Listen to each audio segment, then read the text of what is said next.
límites es presentado por Tigo. En Tigo, el centro sos vos. Barcos y rodados, diseñamos la calidad que tu vehículo necesita.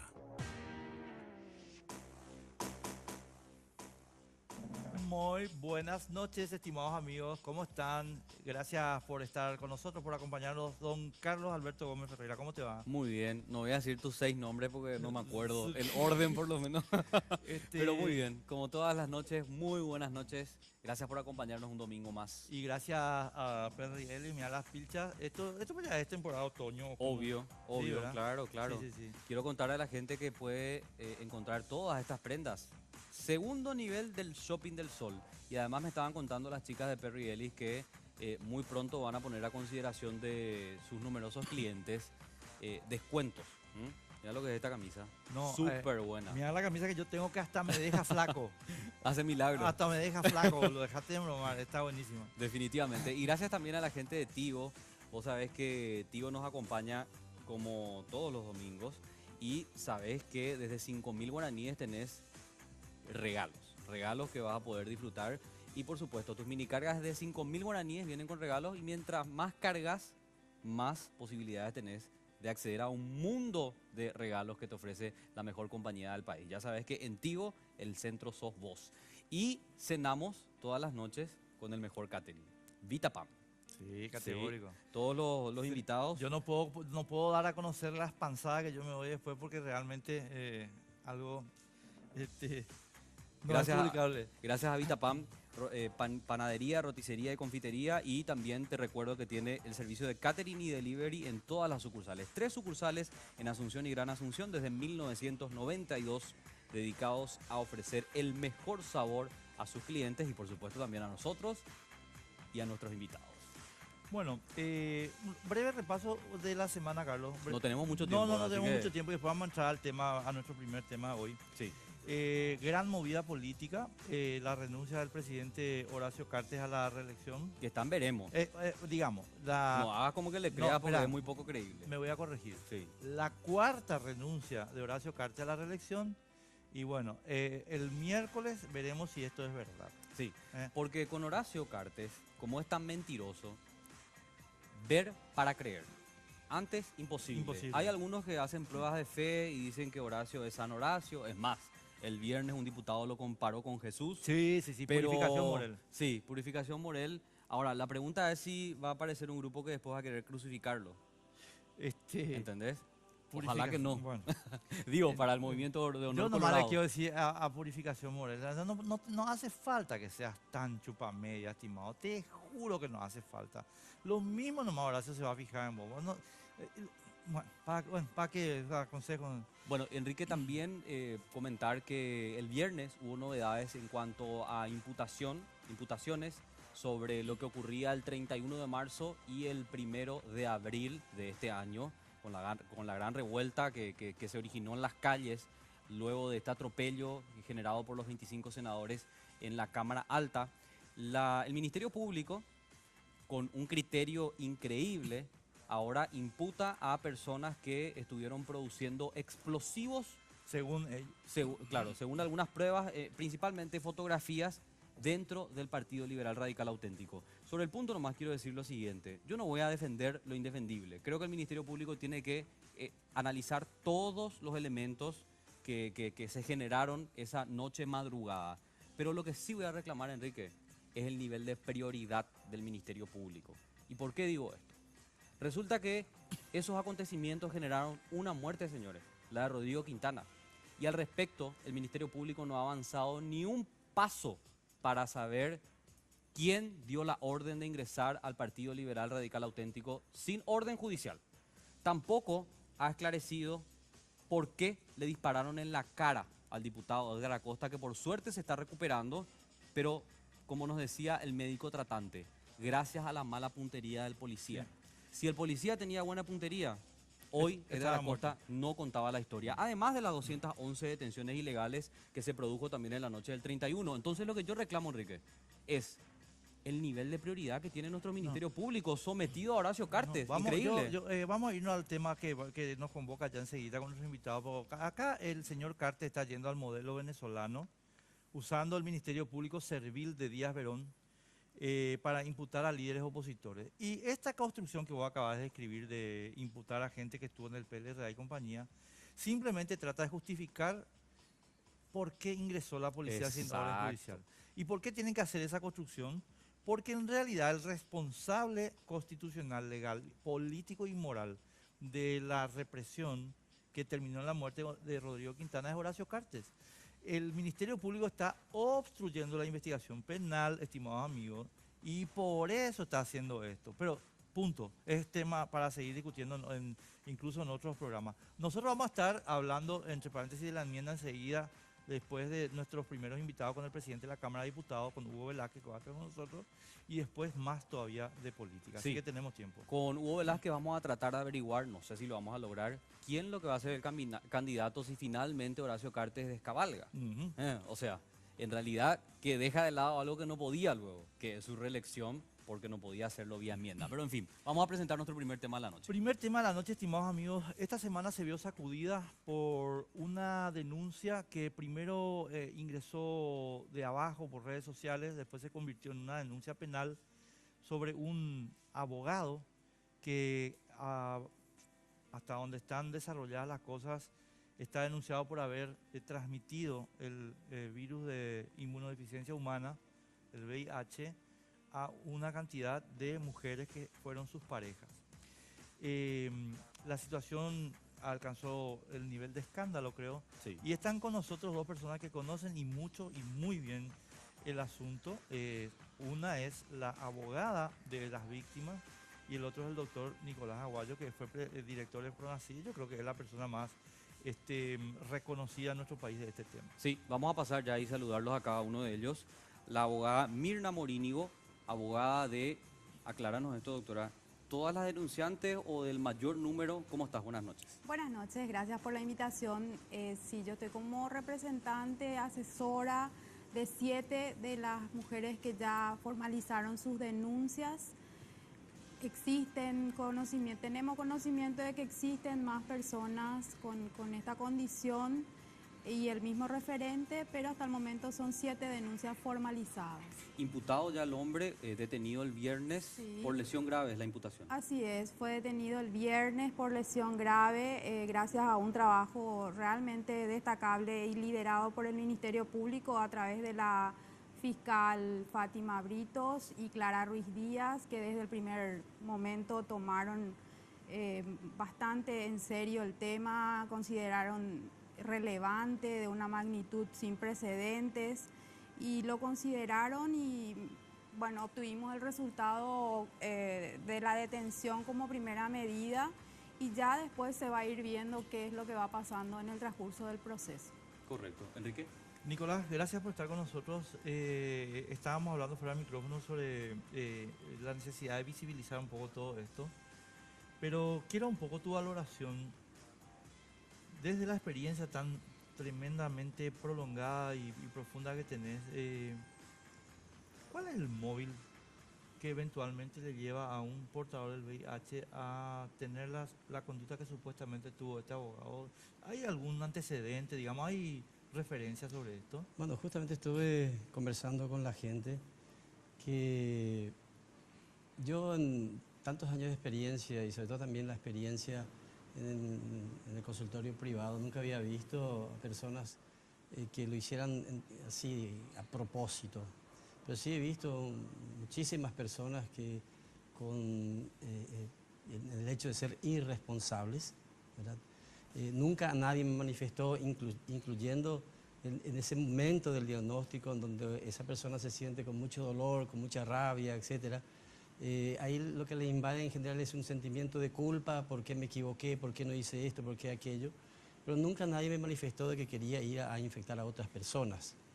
Pero sí ha habido muchísimos casos de personas tremendamente irresponsables que aún sabiendo que están infectadas no toman actitudes de prevención.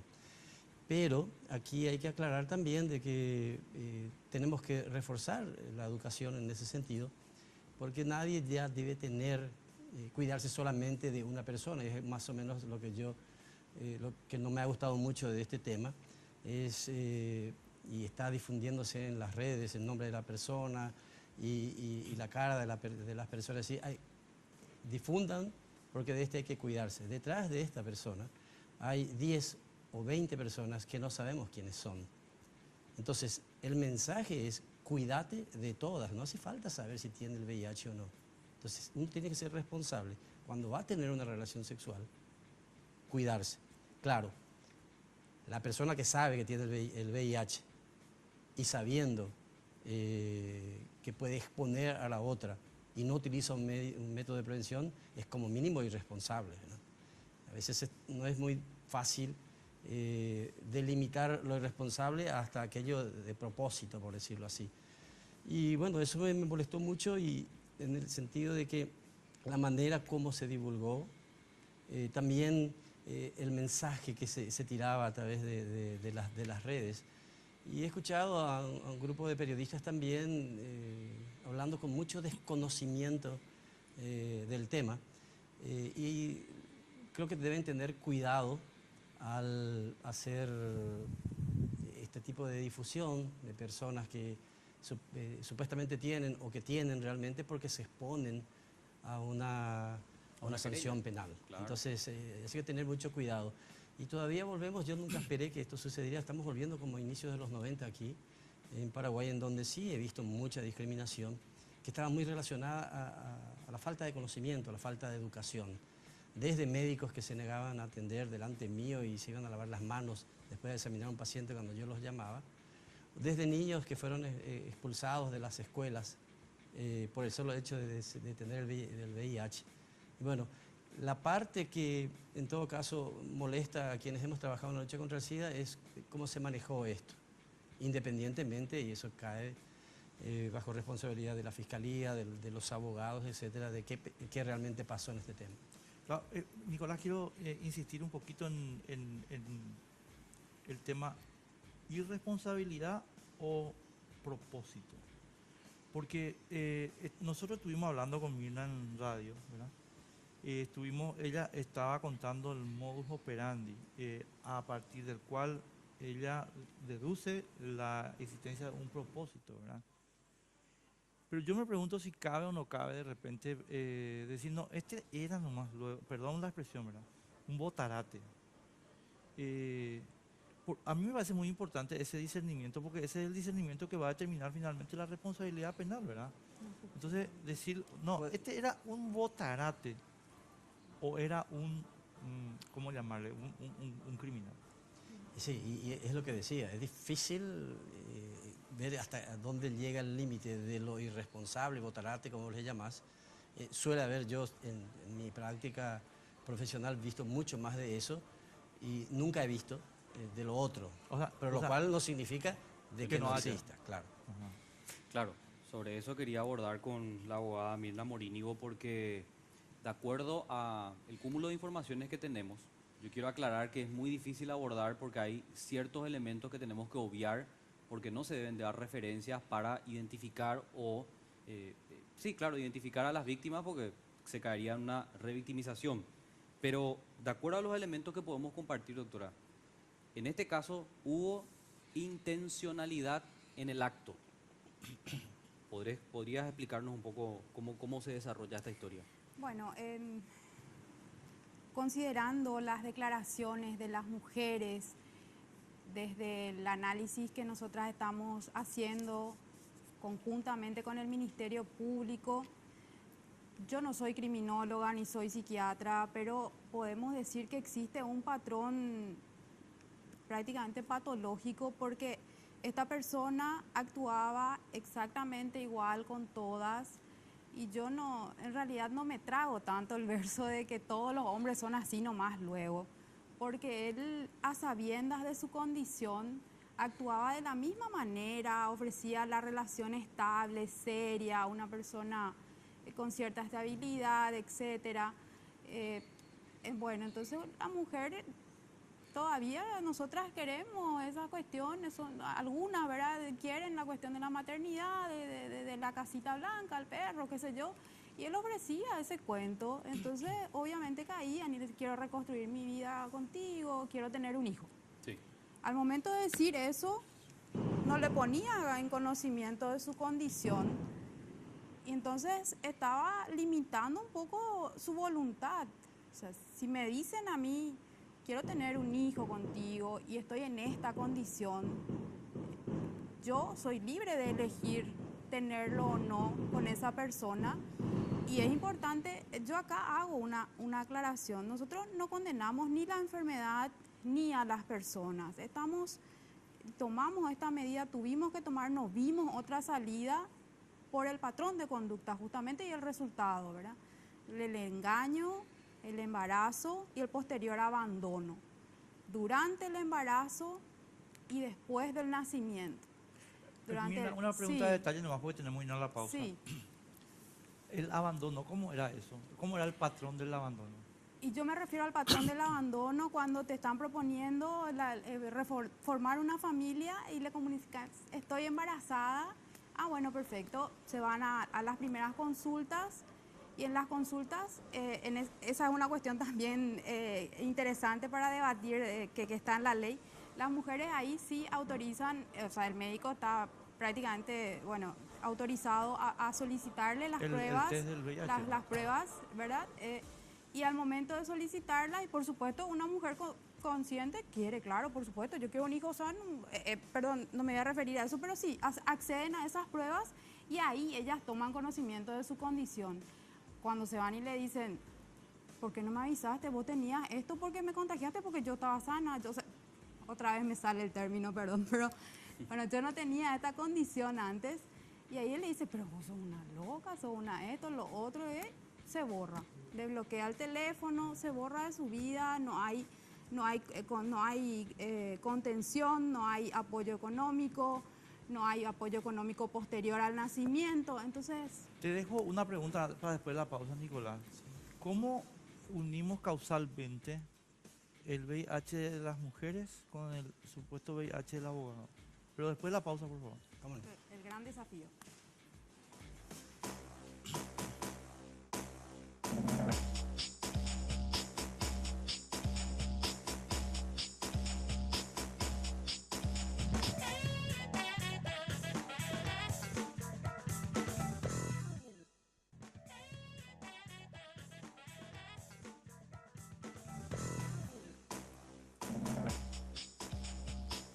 Continuamos y no te olvides que vos podés participar también del programa a través de nuestras cuentas de redes sociales que están habilitadas para recibir todos tus comentarios. Nuestra fanpage en Facebook, que ahí te sale por abajo, Sin Límites, y nuestra cuenta oficial en Twitter, @sinlimites_RG, para todas tus consultas y opiniones durante el programa. Enrique, Nicolás, se quedó pendiente una pregunta. Sí, te estaba preguntando cómo hacemos la conexión causal entre el abogado y la recepción del VIH de estas mujeres.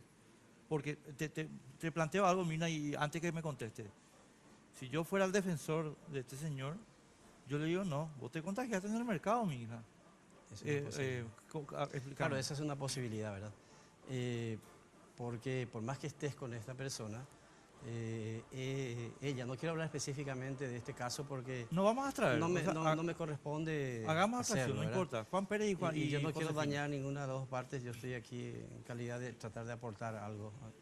Él puede alegar, esta persona puede alegar, no estoy hablando del abogado, la persona puede alegar de que su pareja, es cierto, ha tenido relaciones sexuales con él, pero pudo haber tenido relaciones sexuales con varias otras. Entonces ahí es donde podría tener dificultades para ligar, a no ser que, y demostrar también que esta persona ha sido negativa hasta ese momento. Igual pueden haber un montón de situaciones y decir, no, pero no solamente fue conmigo, no fue de mí que tuvo la infección. Entonces tenés que ir ya a estudios mucho más especializados, caracterizar la secuencia viral, para ver si es el virus exactamente igual. Claro, de o sea, ella, es etcétera. identificable el virus de A con el virus Sí. de B.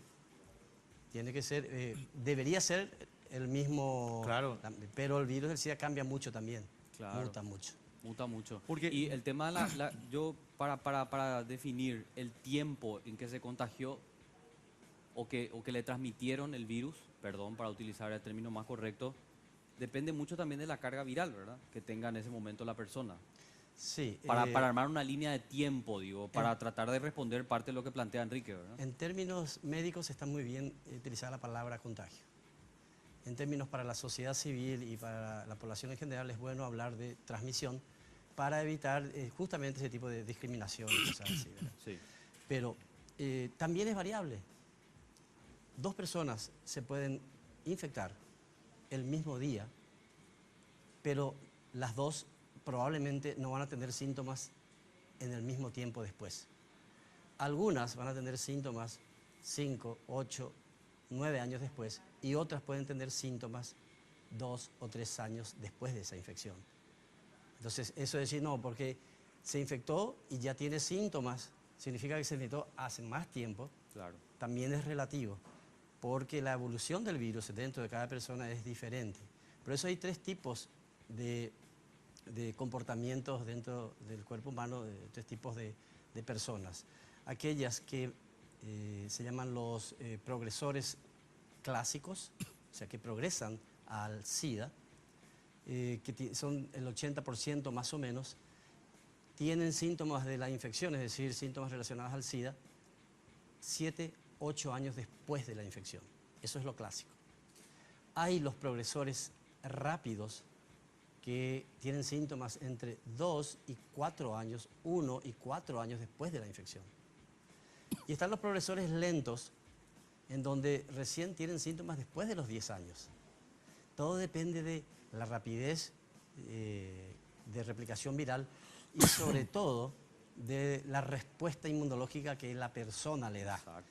Un mismo virus idéntico puede dar síntomas a 2 personas, una antes y otra después. Entonces también es bastante difícil ligar eso de, no, él ya estuvo infectado, ella ya estuvo infectada, etc. Es muy difícil entonces, doctor, a ver si concluimos, hacer una línea de tiempo que sea exacta. Es Puede ser imposible. referencial, pero Puede ser referencial, pero es muy difícil. Es muy difícil. No, claro, porque esto va a ser, Mirna, importantísimo para el proceso de la investigación, porque bien puede decir el hombre, esto no es mi responsabilidad, es quizás responsabilidad de otra persona. Así mismo, es un gran desafío en todos los ámbitos. En el ámbito jurídico es un desafío enorme para el momento procesal probatorio. Es un desafío porque las pruebas deben ser científicas, comprobables. Es totalmente, lo que está diciendo el doctor, ¿verdad? Es muy, muy complicado. Sin embargo, nosotras a sabiendas de todo lo que nos estamos exponiendo, a mí ya me dijeron que me van a querellar, etcétera, ya hay varias cuestiones de por medio, pero vimos la necesidad de tener que hacer algo porque había un mismo referente, etcétera. Y bueno, vamos a tratar, vamos a movilizar todo lo que tengamos a nuestro alcance para demostrar que lo que estamos diciendo es así. Pero hay que aclarar algo de que sí. es bastante sugerente que tener un denominador común. Exactamente. La misma persona que está ligada a varias otras. Claro. Es un referente y una cadena de transmisión, entonces es llamativo, es muy, muy llamativo. Y bueno, es un desafío y sobre todo también en muchos ámbitos, no solamente en la cuestión jurídica, ya el juzgado va a ser el que va a tomar las medidas para poder solucionar el tema de la mejor manera posible. Por supuesto que la otra parte está en pleno derecho de usar todo el mecanismo que tenga a su alcance. De hecho, nos dijo ya que en esta semana saldría porque es una cuestión irrelevante para él. Esa fue ese fue su comentario entre paréntesis, ¿verdad? Y bueno, veremos cómo va, qué pasa, pero es un llamado de atención a la sociedad, a las personas, a la sociedad en general. En primer lugar, por el hecho de no condenar ni la enfermedad ni las personas con la condición. En segundo lugar, tenemos el tema de la responsabilidad de nuestros actos. Y en tercer lugar, para las personas con la condición, respetar el tema del protocolo de prevención. Existe un protocolo de prevención en la ley que en este caso fue completamente obviado y eso no lo podemos negar, porque el momento que me pide tener un hijo sin comentarme su condición, está violando el protocolo. Claro. A mi criterio. ¿Verdad? Quiero insistir sobre ese relato de los hechos porque a mi criterio también, como bien decías Mirna, nos puede llevar a identificar la aparente intencionalidad en los actos de esta persona. Resulta que hay mujeres, distintas mujeres, pero un solo hombre involucrado en algunos casos, en la vida, pero también en la conformación, en teoría, de una familia, porque hablamos en algunos casos de hijos. Sí, Entonces, yo quiero que nos relates un poco el modus operandi. De hecho, ya nos adelantaste un poquito. Él llega, se presenta, conquista, como es típico, pero después ya el siguiente paso es: quiero formar una familia, Así es. quiero tener hijos contigo. Así es. Contanos un poco Sí, sobre eso. Así fue. El hombre se presenta, contacta, conquista, hace la primera parte de amigo, va lento, después pasan a un tema un poco más serio, se involucra con la familia, se involucra socialmente y en el momento que estamos viviendo hay muchas relaciones touch and go y entonces, bueno, un hombre que se presenta a mi casa, a mi familia, en mi grupo de amigos, evidentemente quiere algo serio.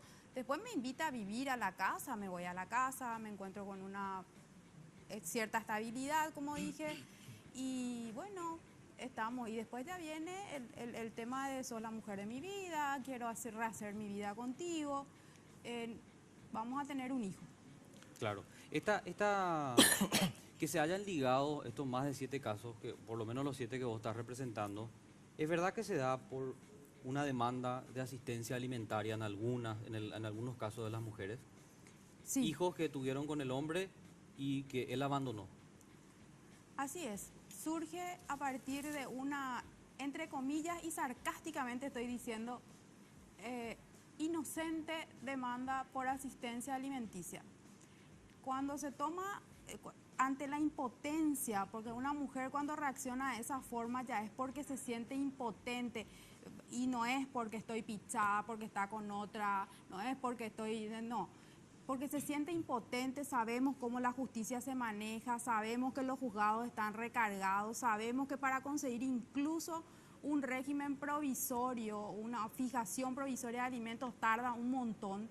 Entonces, ante la impotencia de una de esas situaciones, alguien revienta y pone que no le pasa un peso a sus hijas y a partir de ahí empiezan las otras a tomar conocimiento, pero a mi hijo tampoco, y a mi hijo tampoco, y a mi hijo tampoco, pero él me dijo que no tenía hijos, pero él me dijo que tenía hijos grandes y empiezan las versiones así y terminamos con varios hijos en la misma situación y bueno, y ahí ellas toman. Hasta que toman también conocimiento y ustedes saben que él había sido porque a mí me salió en el momento de mis pruebas prenatales, a mí también, y a mí también, y a mí también. Entonces, cuando a mí me comentan eso, dije yo, esto va a ser sumamente difícil, pero algo hay que hacer, porque para mí es una cuestión de salud pública. Mirna, vos ya nos dijiste en la radio, pero quiero hacerle la misma consulta que te hicimos en la radio a Nicolás sobre lo que dice la ley 39/40. 3940/2009. Nos estaba explicando, Mirna, que la ley no exige que la pareja informe a su pareja de su situación. Eso es correcto, está bien así. Que no sea Que no le exigencia. informe, que no, es así mismo. No, es por eso que yo estaba diciendo de la responsabilidad compartida. Pero eso es una cosa que hay que cambiar en la ley, ¿o no? Hay situaciones que la misma ley coloca como excepciones, ¿verdad? Cuando está en peligro, por ejemplo, está embarazada, en peligro el niño, es una de las excepciones que sí debe. Otra era, no recuerdo bien la ley porque ya hace tiempo y estoy fuera del Pronacid hace como 3 años y medio. Pero sí, eso se colocó básicamente también para preservar los derechos humanos de las personas con VIH, dejando de lado un poquito el derecho humano de la persona que puede recibir el VIH. Claro. Entonces, ahí yo estuve mirando bien otra vez la ley en estos días y hay muchas cosas que habría que ajustar. Porque para que quede claro, Mirna y Nicolás, Yo no estoy diciendo que la persona saque un aviso en el diario, tengo VIH. No, no es eso. Es, yo voy a hacer el amor contigo. Chico, me contás cuál es tu condición. O sea, es una cuestión de honestidad, ¿verdad? Te vas a desnudar con esa persona, ¿verdad? A eso nomás lo que yo voy. Sí, no, por supuesto, estoy totalmente de acuerdo. Lo que pasa es que también, yo siempre coloco el ejemplo de lo que sucedió también en los 90, que los cirujanos pedían el VIH a todas las mujeres o hombres, y sobre todo mujeres embarazadas, a quienes iban a operar. Va a ser una cesárea o una cirugía. Eso no es, no, eso no. Y ahí está el tema. Nosotros les decíamos, no, pero necesito saber porque yo la voy a operar. Pero ¿a cuántas? Y ahí la respuesta, recuerdo, fue, y así me cuido más despacito. O sea que, en teoría, si sabes que la persona está infectada, vas a operar como cirujano plástico, y si no está, vas a operar como carnicero, le decía yo. Entonces, a el concepto, todas, me pongo del otro lado, todos los médicos deben cuidarse con todos. Claro. Y todas las personas tenemos que cuidarnos de todos, sin que nos digan, porque muchos pueden omitir eso, sin que nos digan, cuídate igual. Porque le decía yo a un grupo de médicos que fue bastante, me recuerdo bien que la reunión así, un grupo grande de médicos me decían, no, pero no se puede, nosotros tenemos que cuidarnos. Y yo les decía, si ustedes tienen, me dijo, nosotros tenemos el absoluto derecho de exigir el test de ELISA porque nosotros vamos a operar. Entonces les dije, entonces los pacientes también tienen el absoluto derecho de pedirle el test de ELISA a ustedes porque ustedes le van a operar, se pueden cortar el dedo y dejarle el VIH en el lugar de la cirugía. Y bueno, de eso se trata, que ellos tomen las medidas de prevención universales, con todos, ¿eh? Y lo mismo del otro lado. Claro que no hay tantas personas honorables, Enrique, no hay muchas yo personas lo que voy nomás, porque lo que hablaba, perdón Carlos, ya termino yo, lo que hablábamos con Mirna, o sea, yo le conté a ella que mi primera apreciación fue que dónde estaba la responsabilidad de las mujeres, ¿verdad? Después ella nos contó, no, lo que pasa es que el tipo vino, las primeras relaciones sí eran con preservativo, pero después el tipo decía, che, yo quiero tener hijos. Ahí es donde yo te digo, no, ahí es donde yo te digo, no, chico, vos tenés una obligación acá primera, ¿verdad? Porque si vas a hacer con preservativo, yo te admito, no hace falta informar. Pero cuando vos le decías a la persona, ¿sabes que no voy a usar preservativo porque quiero tener hijos? Lo mínimo que puedes hacer es a tu pareja. Por eso te digo, Enrique, lo mínimo que hay ahí es irresponsabilidad, lo mínimo que hay ahí. Y lo segundo, ahí otra vez es donde falta la educación. En ese momento, cuando le dicen quiero tener un hijo, perfecto, vamos a hacer los estudios ambos, antes de programar un hijo. Pero esa parte todavía, como cuesta en nuestro país, a tal punto que estamos viendo, en estos días vimos una niña indígena de 12 años que dio a luz. Entonces, la educación todavía nos falta en lo que es educación sexual. Correcto. Y ¿quién es el ente rector de la educación del Paraguay? Es el Ministerio de Educación. Porque dejan todo al Ministerio de Salud, que dé una charla aquí, que dé una charla allá. El Ministerio de Educación tiene que tener recursos para destinar a salud, a la prevención en salud. Esos recursos no existen. Así mismo, vamos a cerrar con ese tema de la educación porque me parece fundamental. Y como decía Mirna, esta es una especie de instructivo para todos porque pone en desafío lo que son nuestros conocimientos o lo que creíamos que sabíamos sobre el VIH/SIDA. Me preocupa un poquito y me gustaría que seas bien específica, Mirna, sobre el estado de salud de las mujeres. Ellas están bien, los hijos están bien, fuera de peligro, con el tratamiento en el caso de las mujeres. Hay que recordar también que la ciencia ha avanzado bastante y no necesariamente la mujer transmite o contagia al recién nacido, ¿verdad? Porque hay métodos que bloquean esa posibilidad. ¿Cómo están ellos? Ellas están bien a partir de que tomaron conocimiento desde el momento de sus embarazos, están con tratamiento y por supuesto que están bien, los niños están bien, nacieron sanos. Doctor, ¿puedo usar el término? ¿Es correcto usar el...? Bueno, es el término correcto, bueno. Los niños están bien, de hecho las mujeres siguen con sus tratamientos, pero se plantean pues, a partir de eso, aparte, independientemente de que yo me esté tratando, que esté con los medicamentos, llevo una vida relativamente normal, en realidad normal, pero no es lo mismo una gripe para mí Claro. que tengo el virus que para vos que no tenés. Exacto. No es lo mismo. Y así es que no podemos hablar de que no hubo intención. Para mí huvo claramente intención. No, para mí Quería el- aclararte el- de el que tema tuyo sí del patrón es de lo Porque mismo no- bajo tratamiento que tengas una gripe, la persona que no tiene el VIH, Eso que la que tiene. eso es lo que La estoy evolución es la diciendo. misma con los tratamientos actuales. Si hay tratamientos... O sea, si Sí. vos seguís el tratamiento, la Ningún gripe es igual una para vida para vos. normal, absolutamente normal, ¿verdad? Sí. Eso es lo que cambió a lo largo De estos años.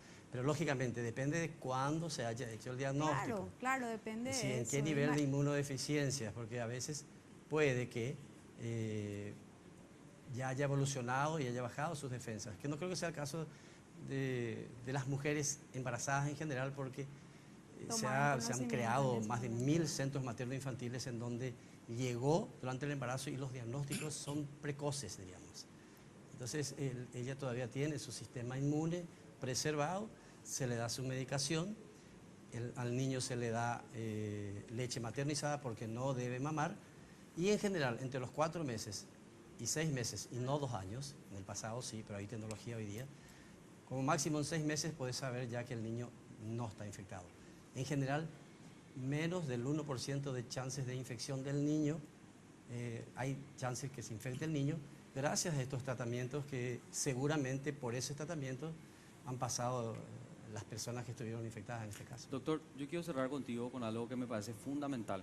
Te decía que me gustaría que ese sea el cierre, por toda tu experiencia y por toda esa vivencia que tenés en la profesión. ¿Qué hacemos con uno de los principales obstáculos para tener educación sexual real en las escuelas, en los colegios, en las universidades? La iglesia. ¿Qué hacemos con esa barrera que parece impenetrable, que no se puede derribar?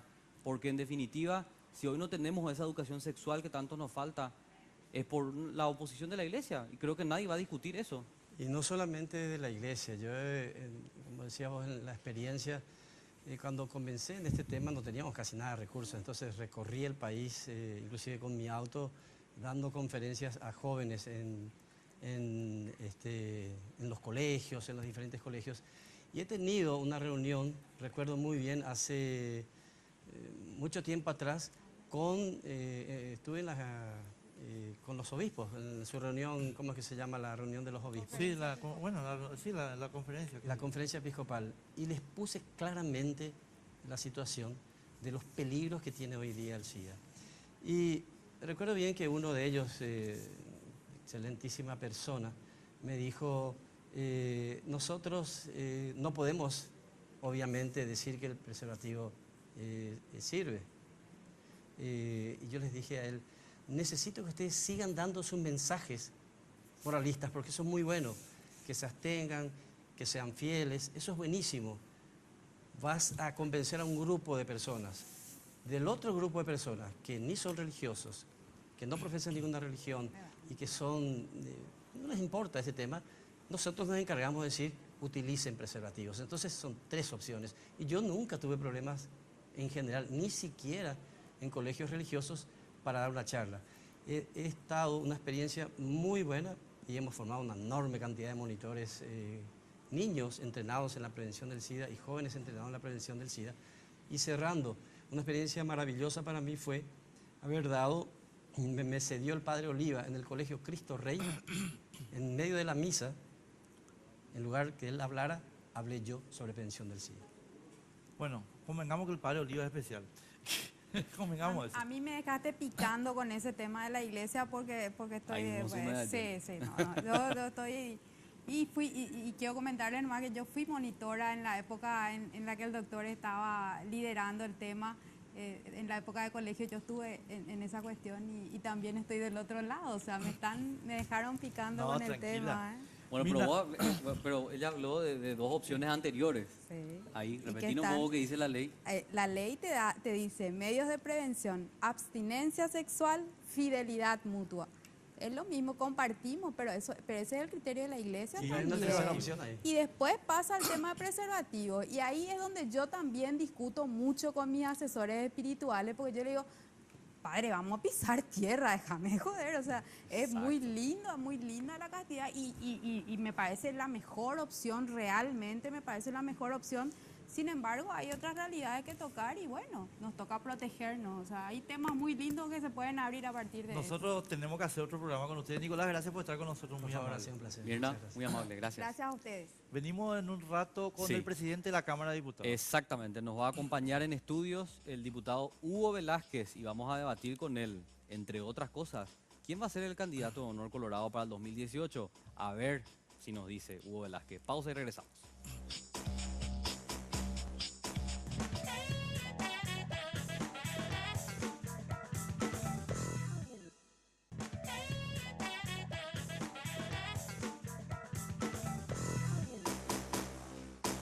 Continuamos, estás viendo Sin Límites por las pantallas de Red Guaraní y a continuación vamos a presentar a uno de los protagonistas de esta semana que ha acabado, porque en definitiva toda la atención se ha centrado en la Cámara de Diputados, una decisión bastante controversial que es seguir con esta comedia, según muchos, de plantear la reelección vía enmienda en una sesión que ha sido atacada por su legalidad o ilegalidad más bien. Y bueno, todas las cuestiones que vamos a debatir con nada más y nada menos que el presidente de la Cámara de Diputados, el diputado Hugo Velázquez. Enrique. ¿Qué tal, Hugo? ¿Cómo te va? Gracias por estar con nosotros. Buenas noches, Enrique. Buenas noches, Carlos, y a la teleaudiencia. Igual, Hugo, un placer haber recibido esta invitación. muchísimas gracias. Yo sé que Carlos tiene muchas cuestiones sobre el tema de las sesiones de la Cámara propiamente, pero yo voy a disentir con él en la primera presentación, porque yo creo que vos a partir de ahora no sos protagonista de la semana que pasó, sos protagonista del semestre que viene. Y quiero arrancar un poco, Hugo, haciendo contigo una pequeña valoración política. Supongamos, porque ya nos dijiste en la radio, juraste que esto está liquidado, el tema enmienda, que efectivamente suceda así el miércoles, ¿verdad? Y se abre el tema de las candidaturas en Honor Colorado. ¿Cómo se administra este nuevo escenario en Honor Colorado? Bueno, en este momento, el presidente de la República, don Horacio Cartes, es el líder del movimiento Honor Colorado y vamos a buscar una persona que reúna los requisitos y que tenga el perfil de un estadista y que fundamentalmente la dirigencia partidaria en principio y también la ciudadanía en general sea atractivo para el electorado. Ahora, Hugo, vos sabés que, digamos, los que estamos en una posición crítica a Honor Colorado, estamos planteando una duda que es la de que, me preocupó mucho el comunicado de los gobernadores del jueves, creo que fue el comunicado de los gobernadores, diciendo queremos que Horacio elija un leal. Te pongo rápido la película para no perder tiempo porque sabemos que está con premura. Yo tengo mucho miedo, Hugo, de que ustedes no elijan un estadista sino un títere. Yo tengo miedo de que ustedes elijan, como estaba diciendo yo en la radio la vez pasada, un Joaquín Balaguer, un Héctor J. Cámpora, donde, digamos, haya una figura que sea presidente de la República, pero un poder que sea Horacio. ¿Qué hacemos con eso? Y yo creo que en este momento la ciudadanía en general va a votar para un presidente de la República, de manera que lo que tenemos que buscar nosotros es un candidato que sea atractivo a la ciudadanía, al electorado, no precisamente que le responda a tal o cual líder político, porque yo creo que ya tuvimos ese problema en el 2008, en el cual el Partido Colorado asumió directamente la candidatura de la que fue impuesta por el presidente de la República y así nos fue. Si bien ganamos las elecciones internas, perdimos las elecciones generales. Y ya aprendimos esa lección y yo no creo que eso vuelva a ocurrir. Ahora, y termino, Carlos, perdón. Yo solamente, sí, pero hay una dinámica del movimiento Honor Colorado, pero particularmente también del grupo Cartes, que no va a esa dirección. Hugo, permitime ser escéptico. Bueno, yo sí creo que vamos en esa dirección, Enrique, porque el objetivo y la intención es ganar no solamente las elecciones internas, sino ganar las elecciones generales. Entonces, una condición indispensable es de que presentemos al electorado un candidato digerible para todos los sectores. Como premisa, bien lo estaba señalando, diputado, no repetir lo del 2008. Entiendo que lo de Blanca Ovelar y la imposición por parte de Nicanor fue una mala jugada del Partido Colorado en ese momento, pero Horacio Cartes en la semana pronunció también un discurso bastante contundente. Dijo él, palabras más, palabras menos, de aquí va a salir el candidato. Y se entiende que cuando dice de aquí, está hablando del cartismo y de algunas fuerzas internas dentro del Partido Colorado que están apoyando esa posición oficialista, porque entendemos que hay una disidencia también dentro del Partido Colorado, pero que claramente no estaba en ese acto esta semana en la Junta de Gobierno. Cuando dice Horacio Cartes, de aquí va a salir el candidato, claramente él va a ser el que va a definir, el que va a elegir, el que va a proponer. Me gustaría entender un poco eso. Primero, era un acto político del movimiento Honor Colorado en la cual el presidente hizo referencia que el próximo, no solamente candidato, presidente de la República va a salir del movimiento Honor Colorado. ¿Qué significa eso? Que él va a encabezar el trabajo para que el candidato del movimiento Honor Colorado sea el que gane primero las internas y luego candidato del partido, y el compromiso de él de hacerle llegar al candidato del partido de vuelta en las elecciones generales. Voy a ir mencionando algunos nombres que se han comentado en la semana como posibles precandidaturas. Yo entiendo que muchos no se arriesgan a salir a admitirlo públicamente, pero sí, hay algunas danzas o una danza de nombres en el cual están incluidas algunas figuras. Enrique Riera, ¿qué te parece? Sí, es un buen candidato. Es un buen candidato. Sí. Es más, ya lo ha intentado, intentó llegar al Senado en las últimas elecciones, no lo logró, pero ¿cómo ve su figura? Tiene una buena figura, creo que es bien presentable para la ciudadanía, y sí, él no había llegado al Senado, pero con un equipo como el Movimiento Honor Colorado, yo creo que muchos pueden llegar a la primera magistratura a través de ese movimiento. Santiago Peña, el actual ministro de Hacienda que se volvió colorado repentinamente. Yo creo que su figura es una muy buena figura. Ahora, yo creo que hemos de tener problemas con la dirigencia partidaria. Muchos no le creen ese cambio de afiliación tan repentino, decís vos, ¿a eso te referís? No, porque es muy nuevo dentro del Partido Colorado, y la dirigencia de base, lo que hoy, sinceramente, el sentimiento de la dirigencia partidaria es de que un político que tenga conocimiento acabado de lo que es el Partido Colorado internamente es lo que en este momento se está buscando. Ahora, yo recuerdo un hecho histórico, diputado. Vos sos un dirigente de hace tiempo, pero Horacio Cartes también era nuevo en el partido. Sí, pero en ese momento estábamos en la llanura, sí, y él era una persona que por venir de afuera directamente del partido hizo que todos nos uniéramos alrededor de él. Fue mucho más fácil porque en ese momento estábamos en la llanura. Y conste que no estoy hablando a favor de Santiago Peña. Yo creo que Santiago Peña terminó liquidando su credibilidad al afiliarse para continuar en un cargo, ¿verdad? Pero bueno, simplemente... No, al contrario. A nosotros no vimos con malos ojos que Santiago Peña se haya afiliado en ese momento. Él había solicitado su afiliación al propio presidente de la República. Eso teníamos conocimiento nosotros, la gente que estábamos cerca del presidente, y el presidente le contestó que espere el 15 de agosto del 2018 para que se afilie, porque de lo contrario la gente iba a pensar que se estaba afiliando por el cargo en sí. Sí. Sin embargo, se apresuró eso porque la convención del partido pidió que los ministros sean colorados.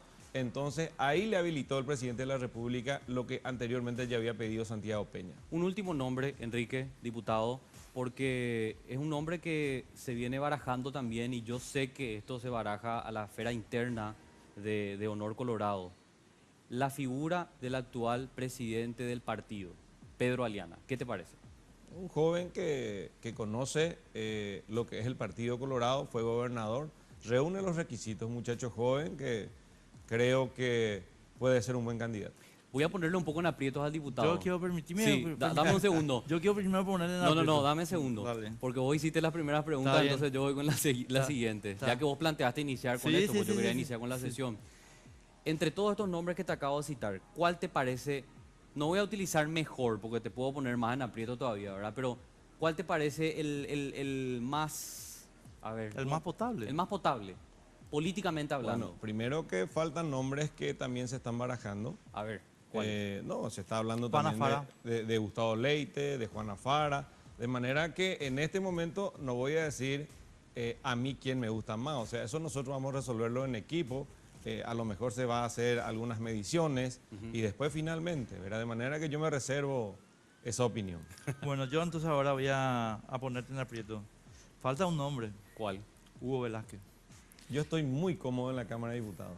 No, pero Hugo, yo te quiero poner una perspectiva que yo sé que vos administras y entiendo tu modestia y te lo estoy diciendo muy en serio, pero yo creo que una de las figuras que sale mejor parada en Honor Colorado de toda esta situación sos vos, porque manejaste la cosa con mucho más cautela y mucho más precisión que la mayoría, incluso Enrique Riera. Yo creo que Enrique se equivocó en muchas cosas porque vos, por ejemplo, asumiste lo que era asumible, pero no asumiste lo que no era asumible. Entonces yo creo que hoy la gente que hace una valoración de... Vos estás en la lista, disculpame, a lo mejor no te gusta la idea, ¿verdad? Pero yo creo que vos tenés en este momento una, digamos, posición en la opinión pública que te hace mucho más potable de muchos de los mencionados. Sí, pero ya dijiste, no me agrada tanto el cargo, Enrique. La posición que yo asumí en este momento era una posición del equipo y en particular de mi equipo de la Cámara de Diputados, que todas las decisiones que yo había tomado lo había hecho en función al equipo, a nuestro equipo en la Cámara de Diputados. De manera que eso fue una posición que si bien yo era el rostro, había un equipo detrás que respaldaba todas las decisiones que yo estaba Pero tomando. es justamente porque vos, pero ahí viene, perdón Carlos, una cosita más, pero ahí viene pues el punto, Hugo, de la proyección. Vos sos el coordinador de un equipo eficaz que en general hace las cosas mejor que el equipo de Horacio. ¿Entendés? Entonces, ya sé que a lo mejor no me vas a admitir hoy, pero yo creo que tu Lo nombre... que pasa es que yo formo parte del equipo de Horacio. Sí, hasta que dejas de formar parte del equipo de Horacio. No. Yo estoy muy cómodo y muy a gusto ahí. Yo recuerdo una entrevista que le hacía al diputado el año pasado, cuando trabajaba todavía en el Grupo Cartes, y él me decía, en la Cámara de Diputados somos el sostén del gobierno. Sí. Y creo que parte de ese gran trabajo, coincidamos o no, que han hecho los cartistas, estuvo coordinado por vos. Sí, Entonces, eso es indiscutible. Carlos, sigo sosteniendo, el pulmón del gobierno siempre fue la Cámara de Diputados. A ver, yo quiero preguntarte o quiero insistir un poco en la consulta que te hizo Enrique al inicio. ¿Cómo garantizamos, digo, a la opinión pública, de que Horacio Cartes no termine digitando al candidato? Yo entiendo ya esa parte que vos me dijiste, que ojalá no se repita lo del 2008, pero eventualmente se termina eligiendo a un candidato. ¿Qué garantía tenemos de que ese candidato no esté manejado desde el Grupo Cartes, aunque Horacio Cartes no esté directamente en el gobierno? Bueno, yo no creo que el candidato que sea electo sea tan frágil en sus convicciones como para que se deje manejar. Ahora, sí, si forma parte del equipo político en la cual el presidente también está, es una cosa, pero como Grupo Cartes absolutamente no lo creo. Y si eligen justamente a una persona manipulable. Bueno, entonces vamos a tener problemas. Es decir, a lo mejor si se presenta una persona manipulable, quizás muchos se retiren del movimiento. Ahora, ahí Hugo, perdóname, yo voy a insistir un poco. Yo sé que este es un caso, o sea, yo sé que esto es un caso complicado y sobre todo porque va a ser el eje de nuestra crítica, digamos. O sea, ya te adelanto, Sí. el eje de nuestra crítica. No, a lo que voy es, voy a hacer una diferencia. Una cosa es que el candidato de Honor Colorado sea Hugo Velázquez o Enrique Riera, o de repente Juana Fara. Y entonces uno dice, bueno, sí, voy a hablar con Horacio, pero finalmente el presidente va a ser él, ¿verdad? Pero con todo respeto, discúlpame, no creo que esa sea la situación de Santi Peña, por ejemplo. O de Aliana. O de Pedro Aliana. Yo creo que Santi y Pedro Aliana hicieron... voy a tratar de ser... No quiero ser grosero, Hugo, en la descripción, pero hicieron de la obediencia a Horacio el camino político. Y entonces, discúlpame, o sea, a mí me dicen, Santi Aliana va a hacer la fórmula. No, discúlpame, que vengan nomás Horacio y Sara. ¿Me entendés? Sí, no, entiendo. Solo que el diputado Liana forma parte del equipo del movimiento Honor Colorado y por eso aparentemente ese es el concepto que se le tiene, pero en realidad él está manejando la Junta de Gobierno, él es el presidente del partido y sí, nos valemos entre todos y lo que en general es el partido de gobierno y lo que el gobierno necesita, lógicamente el Partido Colorado tiene que respaldar. Entonces, aparentemente es así, pero en realidad él es el presidente del Partido Colorado. Ustedes saben que van a cargar con esa campaña que haga la oposición, ¿verdad? Incluso la propia disidencia al entorno del Partido Colorado. Digo, el mensaje de que no votemos por esta persona, digo en la interna y después eventualmente si superan las internas en las generales, porque es más de Horacio Cartes, dirán los detractores, ¿verdad? Pero y nosotros también vamos a tener artillería pesada para responder eso. Claro. No, o sea, de que acabamos de tener esto aquí. Tenemos que irnos a la pausa, Carlos. Enseguida volvemos con Hugo. Sí, así es. Nos vamos a una pausa. En un ratito seguimos debatiendo con el presidente de la Cámara de Diputados aquí en Sin Límites.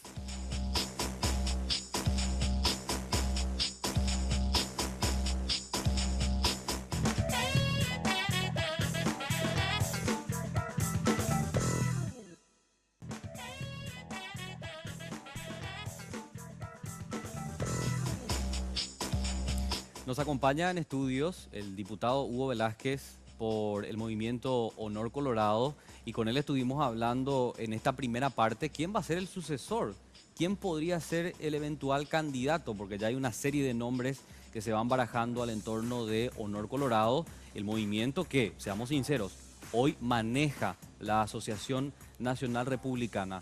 Pero Enrique, yo sé que vos no querés perder tanto tiempo, pero tenemos que hablar de lo que ocurrió en la semana en la Cámara de Diputados. Totalmente. Lo único nomás, o sea, tenés toda la razón del mundo. Yo nomás lo que decía es que me parece, o sea, porque Hugo aquí presente nos dio un juramento en la radio de que esto se moría el miércoles. Por eso nomás yo te dije, pero con mucho gusto, meterle. No, bueno, yo quiero preguntarle al diputado qué hay de cierto sobre esa versión que estuvo circulando de que el criterio para convalidar lo que ocurrió en la semana en la Cámara de Diputados, miércoles, ¿verdad? Sí. Miércoles, es que se tenía que salvar a los que votaron, a los 25 senadores, cartistas, llanistas y luguistas, de lo que hicieron en la Cámara Alta, y por eso es que tuvieron que ustedes darle trámite a este proyecto en la Cámara Baja. No es así. Yo le tuve que dar trámite porque me obliga el reglamento de la Cámara. Si nosotros estamos... Si parte de los medios periodísticos y parte de la ciudadanía le está cuestionando a la Cámara de Senadores porque supuestamente violaron el reglamento, yo no puedo contestar eso con violar el reglamento de la Cámara de Diputados. A mí me faculta el artículo 31, inciso 17 creo, de retener el proyecto, pero no de rechazar. Los únicos que pueden rechazar es la propia Cámara de Diputados con dictamen de la comisión. Y yo estuve reteniendo y no fui yo, que también era mi obligación poner a consideración de mis pares, que significa darle entrada, poner a consideración de mis pares, eso también es mi obligación que está establecido específicamente en el artículo 31, inciso 17 también. De manera que yo estuve reteniendo. Y no fui yo quien puso a consideración del Pleno, sino fueron los diputados liberales que plantearon facultarme a mí, que el Pleno me faculte para devolver, porque ellos sabían de que por reglamento yo no podía devolver, por eso el Pleno me tenía que facultar. Por el otro lado, la mayoría, de conformidad al artículo 106, tuvo que darle entrada, se espera un dictamen de la comisión y finalmente la Cámara, el Pleno de la Cámara de Diputados va a resolver que finalmente se resuelve por el proyecto. Es decir, nosotros actuamos conforme al reglamento de la Cámara de Diputados. Pero ¿y esta versión de que se dio entrada para no dejar en evidencia a los que votaron en el Senado, entonces no es real? Porque fue la excusa que hemos escuchado por parte de algunos de los diputados que votaron el miércoles a favor de... Para dar nombre y apellido. Pero yo no tengo, ni tenía, ninguna posibilidad como presidente de rechazar ni de devolver. Era el Pleno quien tenía que resolver. Lo que y pasa cada es que... uno, pero en realidad, cada uno habrá tenido es su Su motivación motivación. personal. Claro. Pero el artículo 106 de la propia Cámara de Diputados establece de que nosotros tenemos que, la única posibilidad es retirar un proyecto es por los proyectistas, que en este caso tenían que ser los senadores, o por el Pleno de la Cámara con dictamen de la Comisión. Ahora, yo necesito preguntarte esto, diputado, porque me parece importante aclarar también para la opinión pública. Para tratar un proyecto, o en este caso darlo entrada, que era el debate que se estaba dando el miércoles, supongo que hay ciertas formalidades que se tienen que cumplir. Sí. Ahora, yo quiero enumerarte algunas cuestiones. Al no existir firma del presidente del Senado, que es el senador Robert Acevedo, y de los secretarios electos en la mesa directiva, al conocer los hechos públicos, porque vos conocís, sabés todo lo que ocurrió en el Senado y en la sesión paralela, en la reunión en el Frente Guazú, y al recibir también un mensaje por parte del presidente legítimo del Senado que hablaba y denunciaba este procedimiento ilegal y que además te ponía a consideración que él tenía retenido el proyecto porque lo consideraba inadmisible con una resolución fundada, ¿cómo puede darse trámite? Esa parte es lo que yo no entiendo. No se ha cumplido ninguna de las formalidades para ni siquiera dar entrada a un proyecto como este. Bueno, correcto. Pero dentro de la Cámara de Senadores hay antecedentes de este tipo de hechos que fueron convalidados legítimamente. Caso en el cual en algún momento 23 senadores, en este caso eran 25, sesionaron con la presidencia de un presidente De comisión. comisión. No estaba ni el presidente, ni el viceprimero, ni el vicesegundo y sesionaron con un presidente de comisión y fue válido esa sesión. Convalidaron esa sesión. Sin embargo, lo que vos estás planteando es lo que precisamente nosotros, por dictamen de comisión, se va a tener que resolver y va a tener que finalmente resolver el Pleno de la Cámara de Diputados. Carlos, no, metele. Y yo Sí, porque le quiero replantear el tema. Entonces, hay antecedentes no muy felices, por utilizar un término no tan drástico, porque podría decirte irregulares. Eso no justifica otra irregularidad, ¿verdad? Correcto, un error no justifica otro. Exacto. Sin embargo, yo no tengo la facultad de resolver por mí mismo. Yo tengo la obligación de poner a consideración de mis pares conforme al artículo 31, inciso 17 y también el artículo 106. Claro, pero las formalidades aquí no estaban cumplidas, diputado. Que lo diga la Comisión de Asuntos Constitucionales y de Legislación. A ver, pero entonces yo puedo enviarte una esquela, Sí. ¿verdad? Con la firma de 23 senadores. Con tu firma, vos, Carlos. O con mi firma, y vos vas a dar entrada igual. No, no es así. Esto es una resolución de 25 senadores, que públicamente sabemos que con 23 senadores pueden legítimamente sesionar. Y además, no es cierto de que por el hecho de no haber sesionado en el Pleno, en la sala de sesiones, no sea válido. Eso no es cierto. Claro, yo no Ellos pueden sesionar dentro del recinto de la Cámara de Senadores. Entonces, se jugaron muchas medias verdades en este momento, de manera que el lugar donde se realizó la sesión es válido, de conformidad al reglamento de la Cámara de Senadores. No es cierto que no sea válido. Segundo, sesionaron 25 senadores. Entonces, hay argumentos o elementos que nosotros tenemos que recoger, que se dictamine y que sea el Pleno de la Cámara de Diputados quien tenga que resolver. Porque yo tengo la obligación de poner a consideración de mis pares. Como viste mi exposición, y para no caer justamente en esto que vos estás planteando, yo no incluí en dónde se sesionó. Porque para mí eso es categórico, es así como vos decís. Sí. Lo que yo estoy diciendo es que no estaba la firma del presidente legítimo del Senado, él no estaba impedido, tampoco estaba ausente, y además creo que la gente no tiene que olvidar que el presidente del Senado estaba dentro de sus atribuciones dadas por la Constitución. Él podía convocar en 48 horas y de hecho hubo una respuesta a lo que pidieron la sesión extraordinaria y se convocó a una extra. Lo que pasa es que el presidente, en uso de sus atribuciones, decidió algo que no le gustó a la mayoría y la mayoría dijo, lo hacemos igual.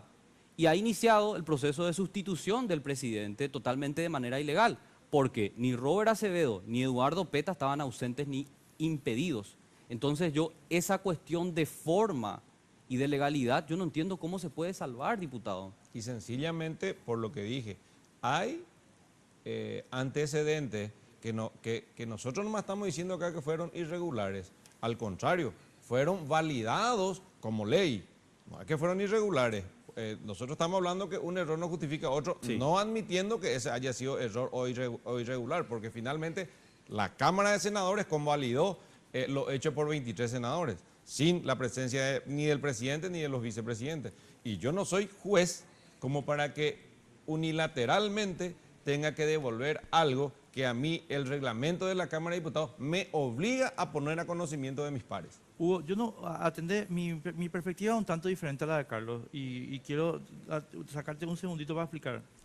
Porque yo creo, y no nos vamos a poner de acuerdo, que lo que ocurrió fue un golpe, punto. Pero no nos vamos a poner de acuerdo, así que yo voy a ir al siguiente paso. Dicho que yo creo que es un golpe y vos diciendo que crees que no es un golpe, voy a lo siguiente. ¿No te parece más razonable que la Comisión de Constitucionales no rechace esto por la cuestión de forma, sino porque en realidad el proyecto está muy mal hecho? El proyecto de El enmienda fue texto. pésimo. Sí. Y por eso nosotros tenemos que escucharle a la Comisión de Asuntos Constitucionales para que el Pleno de la Cámara de Diputados resuelva aceptar o rechazar, ¿verdad?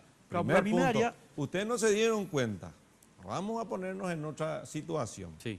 de que irregularmente yo, el presidente de la Cámara de Diputados, haya rechazado, no le haya dado entrada y que dentro de una semana, 15 días, 22 días se renueva la mesa directiva de la Cámara de Senadores Y te remiten. y nos vuelven a enviar la pelota tatá.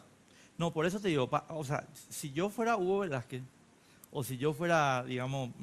Si vos fueras cartista, no, convengamos. si yo fuera del equipo de Hugo... Exacto. Este, Cartista.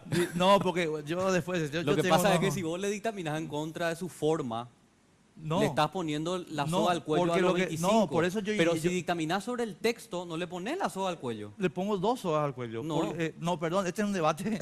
No, porque Interno. Hugo, a lo que yo voy nomás es que si yo fuera realmente, o sea, si yo fuera vos o Romero Roa, yo no entraría ya más en la forma, porque ya es una, discúlpame la expresión, ya es una discusión bizantina, porque ya se pasó.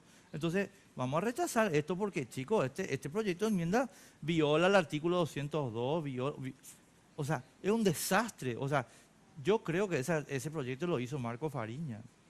Con eso te quiero decir, lo hizo un bruto. Y no sé cómo lo agarraron. Bueno, yo no estuve en la primera parte, yo siempre dije y sigo sosteniendo de que yo no me involucro en lo que ocurre en la Cámara de Senadores. Para mí me basta y me sobra la Cámara de Diputados. No, más vale, pero digamos, ¿tenés algún adelanto ya de lo que puede hacer la comisión, las dos No, comisiones? no, pero sí sé que ellos tienen que estudiar el fondo y la forma. No, pero Hugo, a ver, vos no sos uno de los articuladores de Honor Colorado en la Cámara de Diputados. Lo acabamos de hablar en el bloque anterior. Yo creo que ustedes ya se sentaron No, de verdad todavía no. De verdad todavía no. Y eso lo vamos a hacer entre el lunes y el martes. Es más, yo creo que estaría hablando con el presidente de la Comisión de Asuntos Constitucionales el día lunes, porque él el martes está sesionando y vamos a intercambiar opiniones, ¿verdad? Pero van a hacer ya también una valoración política, digamos, no solamente formalidad de la No, Cámara. por supuesto, por supuesto. ¿Te acordás que había una intención clara de tu parte, diputado, de convocar a una extraordinaria inmediata para analizar el tema, Sí. que después terminaste decidiendo que no era el momento por todo lo que estaba ocurriendo en la calle? Así es. Eso significa que la decisión de aprobarlo en el tiempo, en el menor tiempo posible estaba. Estaba así mismo y teníamos de sobra los votos. Y las formalidades, la legalidad de todo el proceso. Bueno, la situación de la Cámara de Senadores lo iba yo a poner exactamente lo que ya te dije. Iba a ser finalmente la Cámara de Diputados, el Pleno de la Cámara de Diputados, quien resuelva si aceptaba o no aceptaba, porque era mi obligación poner a consideración de mis pares. Y nosotros en ese momento, de verdad les digo, cuando ingresó el proyecto recién ahí nosotros teníamos conocimiento de ese proyecto y cuando yo, en vez de que yo haya Si no hubiera ocurrido lo que ocurrió, nosotros en ese momento hubiéramos estado estudiando la forma y el fondo de lo que estaba viniendo del Senado. Ese mismo sábado. No, el viernes, El viernes. en la hora que nosotros Claro. comenzó el problema en la plaza, entonces yo opté por desconvocar la Ahí sesión es del donde día. vos, perdóname Carlos, ahí es donde vos asumiste el papel de estadista que no se le vio a otra gente. Por eso que yo te digo que yo no descarto tu candidatura ni un segundo, aunque vos pongas acá tu carita de ingenua o no sé nada. Pero Hugo, yo te termino con esto. Una última pregunta de mi parte, Carlos, que es la siguiente. Hay un aspecto moral, sin embargo, que hay que responder, Hugo. No te lo digo a vos, te digo al Sí. movimiento. Sí. Y es, ¿se puede, Pico, por la coyuntura y la conveniencia, violar los principios? A mí me asusta, yo no te digo a vos porque vos sos un tipo, digamos, muy formado y muy razonable, pero en esta semana, Hugo, hemos escuchado discursos que son de terror. O sea, si Horacio les dice ir a matar, se van a matar. Si Horacio les dice maten 10.000 personas, matan 10.000 personas. O sea, no hay ningún discernimiento moral para decir, no, señor, esto no se puede. Y esa parte a mí me asusta mucho en cómo el movimiento Honor Colorado se llegó a convertir en una maquinaria de obediencia. Pero sin embargo, eso pudo haber ocurrido si el líder del movimiento no se hubiera dado cuenta que iba a generar esa violencia. Y él realmente como líder del movimiento y como presidente de la República optó sabiendo, y eso lo dejamos bien sentado en la última sesión, que sí teníamos los números para si es que íbamos a aprobar la enmienda y no precisamente que él dejó de lado volver a candidatarse, dejar de apoyar, diríamos, la enmienda para volver a candidatarse, porque precisamente como un estadista también se comportó y optó por dejar de lado esa candidatura para que bajen los decibeles en el país.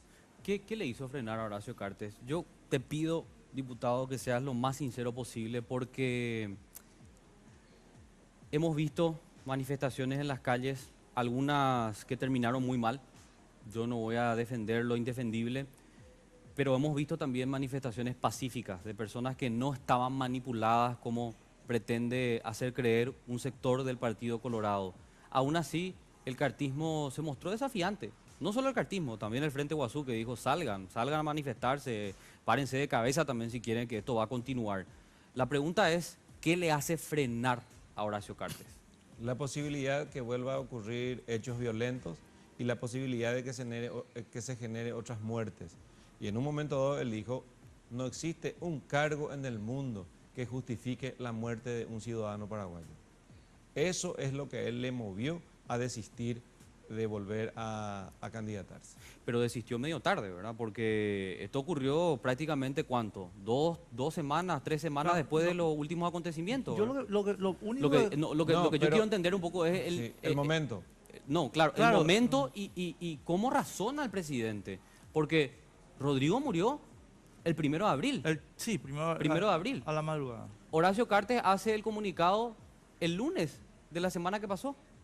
O Entonces sea, yo pregunto sería es, una semana después. claro, Dos qué- semanas después. 2 semanas después. Bueno, pero- Entonces, ¿a qué nivel razona el presidente? No es por eso. Acuérdense de que el Poder Ejecutivo llamó a un diálogo y dentro de la mesa de diálogo nosotros nos comprometimos a evitar tocar ese tema mientras dure el diálogo si es que íbamos a sacar una solución positiva para el país. En virtud a que la oposición no quiso sentarse, entonces él tomó la decisión unilateral. Yo fui el que me opuse porque sinceramente les digo, en la primera reunión, en la segunda reunión que ya no se fueron, o sea, solamente se fue el presidente de Encuentro Nacional, ahí ya se quiso dejar de lado la mesa y les dije, somos tan torpes como ellos, si de verdad nosotros venimos a sentarnos para tratar de buscar una salida pacífica al problema, no podemos nosotros dejar de lado ya el diálogo porque en la primera reunión o en la segunda reunión no han venido. Vamos a buscar otra siguiente reunión y si finalmente tampoco aparecen ahí, vamos a tomar la decisión que tengamos que tomar. Y dentro de ese momento, para la siguiente sesión, ese lunes el presidente de la República había renunciado a ese interés. Pero yo quiero contar un detalle que no sé si el presidente del Congreso el presidente de la Cámara de Diputados está obviando con qué objetivo, pero Horacio Cartes en esta mesa de diálogo Primero que le interpeló a Robert Acevedo, o no solo él, sino que los presentes, Esperanza Martínez y compañía. No es cierto. Y no después, es cierto. bueno, vos no me es desmentís cierto, yo después. estuve ahí. Él, Robert Acevedo, lo único que hizo fue sacar una hoja y leer. Sí. Y cada uno de nosotros hablamos, pero nadie le interpeló a nadie. A ver, ¿y dijo o no Horacio Cartes, yo no soy constitucionalista y que decidan en las urnas? ¿Él habló o no del referéndum en esa mesa de diálogo, como contaron los participantes? Dijo lo siguiente, cuando la posición de Robert Acevedo era de que se retire la enmienda, ¿verdad? Él agarró y dijo, porque se habló de la inconstitucionalidad de la enmienda. Sí. El presidente lo que dijo, como una posición, es, yo no soy constitucionalista, finalmente el que tiene que resolver si es constitucional o no es la Corte, pero es más democrático que la gente resuelva. Esas son las dos primeras posiciones, lógicamente que se tenían que bajar en la mesa y sobre eso había que discutir una tercera opción, porque si nosotros nos íbamos y tenés razón, contraparte, ¿para qué íbamos a sentarnos?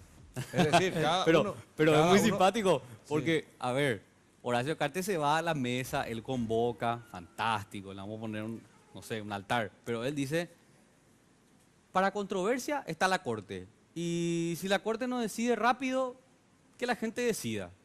Y entonces... Bueno, pero no es esa la situación real.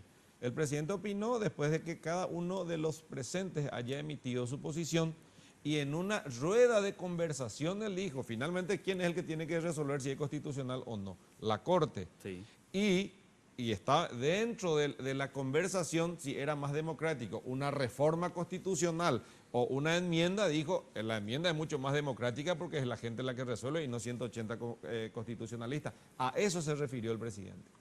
Hugo, tenemos que irnos y te agradecemos muchísimo la presencia, en serio. Pero tengo una curiosidad, me muero de curiosidad. ¿Qué dijo el soldadito Aliana en la reunión que estás relatando?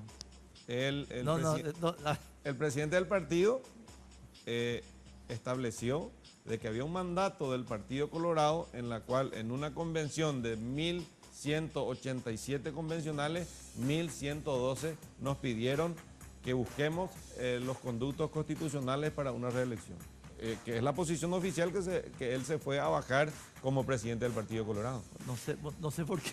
No sé por qué. No sé por qué, no te creo. No sé por qué. O sea que yo quiero cerrar con esto agradeciéndote muchísimo, diputado.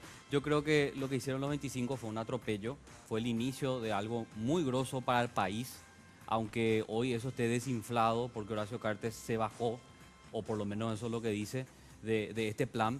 Fue un atropello que iban a convalidar en tiempo récord los diputados. La gente nomás salió a la calle y eso se frenó. Manipulado o no, eso no lo va a decir el tiempo, porque siempre hay dos partes o dos formas de ver la historia, así que yo no me voy a meter con eso. Pero lo cierto es que se frenó por la resistencia de la gente y yo creo que tenemos que continuar de esa manera. Obviamente no vamos a compartir esta visión, pero es mi visión y yo creo que la gente tiene que estar todavía muy al pendiente de lo que ocurra, porque no nos olvidemos que Horacio Cartes, primero dijo que no quería reelección, segundo dijo que era un invento de la prensa, tercero dijo que no juraba por Dios que no tenía doble discurso, y después ya se fue degenerando diciendo, pregunten quiénes no quieren. Y después ya dijo que la gente decía también, ¿verdad? En la campaña. Entonces fue una mentira tras otra y finalmente uno dice, ¿en qué creer? Ojalá, diputado, que esta vez Horacio Cartes no mienta y que esta crisis se pueda resolver. Sinceramente te digo. Yo también, yo hago votos para que el miércoles ya la Cámara de Diputados le dé un corte definitivo a este tema. Ojalá. Gracias, Hugo, por estar con nosotros, muy amable. A la orden. Carlos, a la pausa, ¿verdad? Sí, señor, nos vamos a la pausa y a la vuelta tenemos todavía más debate sobre lo que ocurrió el miércoles en la Cámara de Diputados, así que se quedan del otro lado.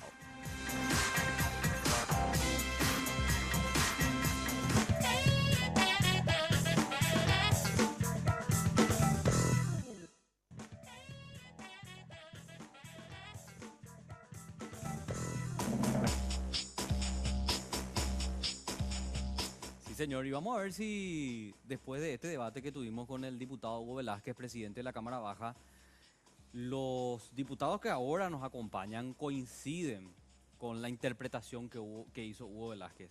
Mira que Oscar Tuma fue una de las posiciones, que tuvo una de las posiciones que creo que no se debatió luego en plenaria el miércoles. Y por otro lado, otro de nuestros invitados, Enrique, el diputado Évero Velar, fue el que acompañó la potestad que tenía el Pleno de devolver esa esquela, como decía Rocío Casco, que llegó de la Cámara de Senadores. Pero, como ustedes saben, 44 votaron por pasar el proyecto de enmienda trucha a comisión. Así que eso vamos a debatir ahora con Sí. los diputados. Ever, ¿cómo te va? Gracias por estar con nosotros, muy amable. Un gusto, les agradezco la invitación. Oscar, gracias por estar con nosotros. Enrique, Carlos, gracias por la invitación. Saludos. Oscar es el elenco estable, después ya viene a panalear nomás ya acá. Yo creo que es parte ya del Sí. programa. Bueno, Ever, quiero comenzar un poco contigo porque recién nos decía Hugo, el presidente de la Cámara, que él no tenía otra chance reglamentaria más que hacer lo que hizo. Que te resumo rápido para la gente que se está enganchando ahora también. Él quiso retener, el PLRA y la disidencia colorada le pidieron que no retenga y por tanto no tuvo otra opción que presentar el tema a tratamiento. ¿Cuál es tu valoración de eso? En principio, la facultad de retener tiene una connotación dentro del reglamento de la Cámara y para eso tenemos que retrotraernos un poquitito en el tiempo. Recordemos que el 31 de marzo, el presidente de la Cámara de Diputados convoca una sesión extraordinaria para el día siguiente a las 9:30 horas. Es decir, ese fue el detonante de este proyecto, de este documento, de esta esquelita, como ustedes quieran llamarlo. Y recuerden que esa comunicación oficial del tratamiento fue lo que disparó justamente la alerta general y los hechos por todos conocidos. Entonces, luego el presidente de la Cámara de Diputados suspende, cuando se dieron los hechos conocidos por todos, repito, suspende esa sesión extraordinaria que se había señalado para el día siguiente. Entonces, a partir de ahí, ese proyecto quedó en un limbo reglamentario. Nunca Hugo Velázquez se pronunció con respecto a la cartita, como dice Rocío Casco. Nunca se pronunció. Sin embargo, el reglamento interno de la Cámara de Diputados establece en 3 disposiciones que deben ser interpretadas de manera sistémica, porque todo el mundo analiza solamente el 31 en su inciso T, y es la facultad que tiene justamente el presidente de declarar inadmisible un trámite y en consecuencia retenerlo. Pero esa resolución que dispone el presidente lo tiene que notificar a través del sistema de secretaría a todos los diputados, porque eso se tiene que hacer para cada sesión. En cada sesión nosotros analizamos los asuntos entrados. Nunca se notificó a ningún diputado de la decisión que tomó Hugo Velázquez de retener ese proyecto. Esa es una mentira, nunca. Lo que hizo Hugo Velázquez es hablar ante las cámaras y decir, señores, vamos a tranquilizar los ánimos, y después creo que en otro programa esta semana lo escuché, había dicho que lo va a tratar en 22 días, cosas así, eso fue lo que escuché. Pero eso lo dijo para la prensa. A nosotros, a los diputados, a quienes él nos tiene que notificar por deber reglamentario que él dispone la retención de cualquier asunto entrado y en consecuencia declararlo inadmisible. Eso es lo que él nos tiene que comunicar, no la retención, entre comillas, de facto. Y esto es algo que está expresamente reglamentado. Si quieren, inclusive les puedo dar alguna lectura así bien sencilla de cómo opera la Cámara. La facultad ya todos lo conocemos, es el artículo 31T, sí. No hay ningún drama. Pero ¿cómo se operativiza estas decisiones? Les doy, por ejemplo, la función del secretario, porque esto es lo que muchos no tienen en cuenta, las otras disposiciones intrasistémicas del reglamento. El 198, las funciones del secretario general, establece en el inciso C: distribuir en forma magnética con no menos de 24 horas de anticipación a las sesiones el acta de la sesión anterior y los asuntos entrados con los destinos ya señalados por el presidente. Es decir, a nosotros ya se nos tiene que comunicar antes de la sesión siguiente qué destino, qué despacho le ha dado el presidente. Exacto. Entre ellas, la facultad que tiene por el 31T. Otra vez, si por ahí hay dudas, no, pero eso se discute en el acta de la sesión, al inicio de la sesión. ¿Cómo se hace?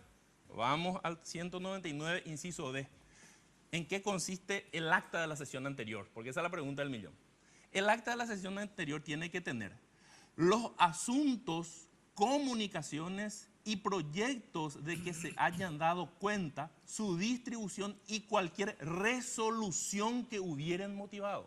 Es decir, cada asunto que ingresa a la Cámara de Diputados tiene que tener un despacho del presidente, cosa que ocurre rutinariamente, y por el sistema informático nosotros recibimos en nuestros correos electrónicos todos los asuntos entrados y el despacho que le ha dado el presidente.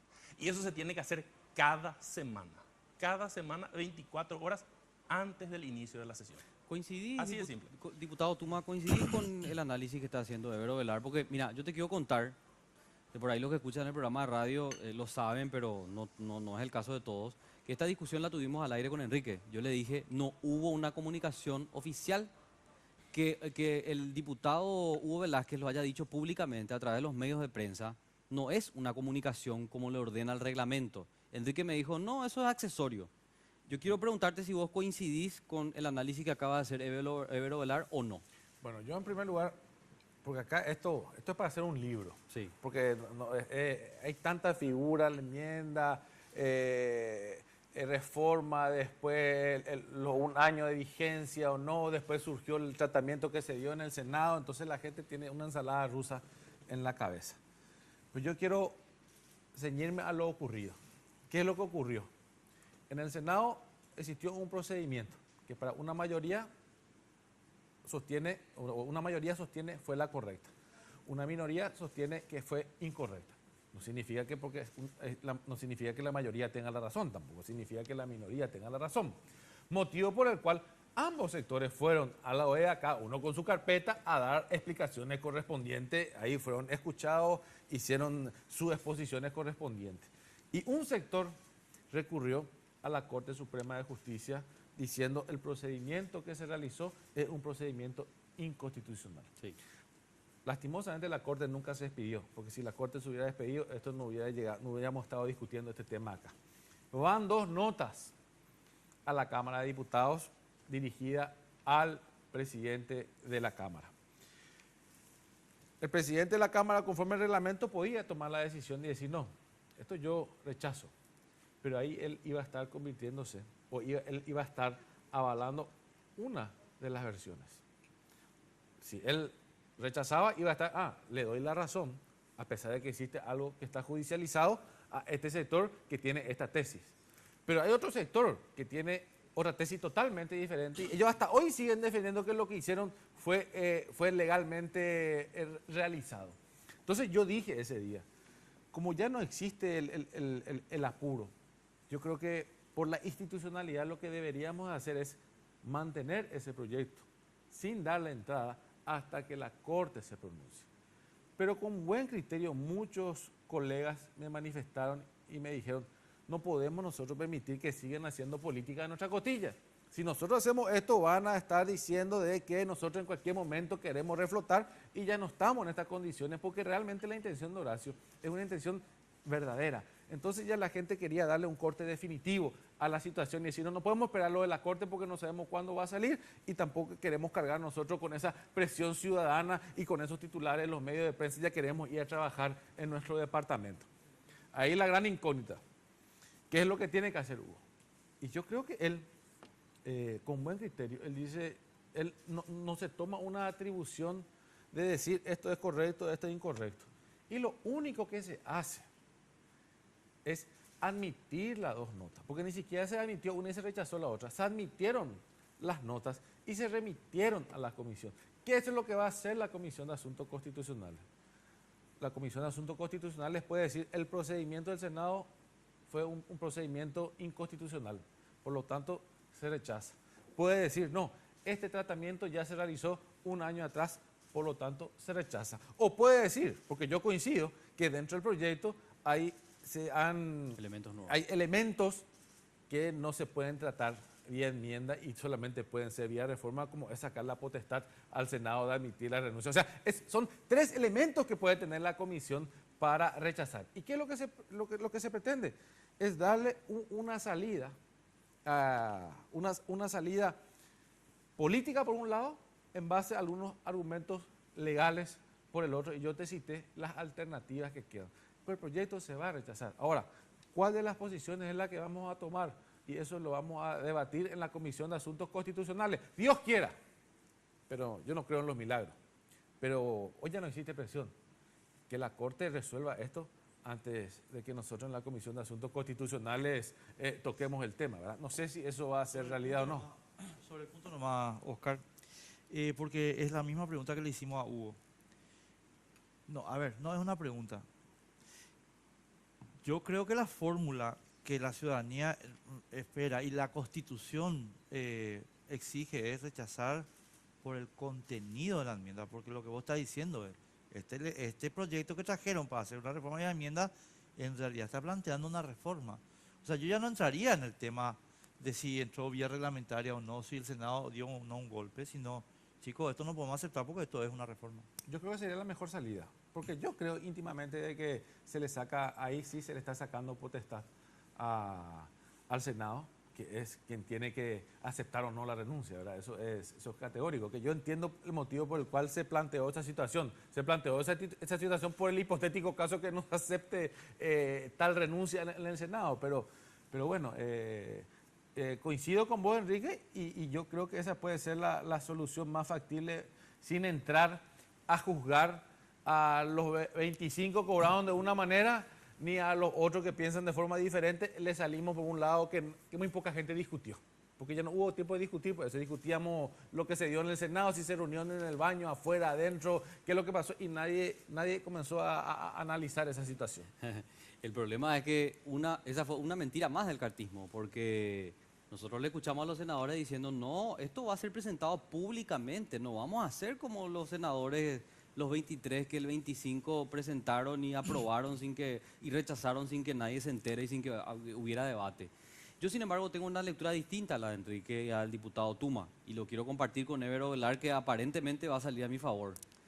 Yo, sin embargo, creo que aquí hay responsabilidades, con nombre y apellido, 25 senadores, 44 diputados, y no se olviden que ir en contra de todo el andamiaje legal que tiene nuestro país, incluso también se castiga la tentativa. No se olviden de ese pequeño detalle. Y lo que yo veo acá es que hubo un atropello a todo nuestro reglamento jurídico por tratar de concretar algo. Lo concretaron los 25 y lo iban a concretar al día siguiente los diputados que iban a votar a favor del proyecto, aunque todo el procedimiento hubiera sido ilegal, diputado Ovelar. Entonces, algo ocurrió en el medio, los disturbios que se generaron afuera, que frenó la convocatoria de Hugo Velázquez. ¿Qué hubiera ocurrido si la gente se iba con la banderita blanca ahí frente al Congreso y le decía, no estamos de acuerdo? No iba a ser esta la historia, íbamos a hablar ahora ya del referéndum y quizás nosotros estemos haciendo campaña por el no, pero ya íbamos a hablar sobre hechos consumados. Bien, justamente esa es la pregunta del millón. Esa es la pregunta del millón, Carlos, y lastimosamente nos vemos obligados a realizar conjeturas de cursos causales hipotéticos, y bien, es ahí donde encontramos la gravedad del no ejercicio de esta función. Y recojo el comentario que hacía Oscar y le doy toda la razón. Una cuestión básica que nadie tuvo presente es que el 25 de agosto del año 2016 ya se había rechazado en la Cámara de Senadores el proyecto de enmienda constitucional del artículo 229 de la Carta Magna. Ese es un hecho público, notorio e incontrovertido hasta hoy.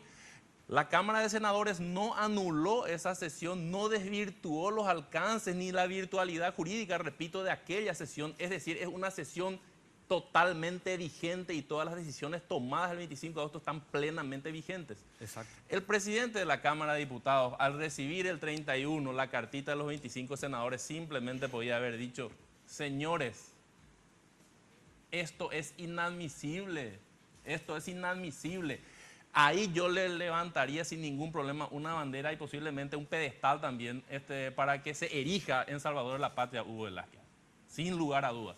Pero esa es la decisión que se debía haber tomado en ese momento.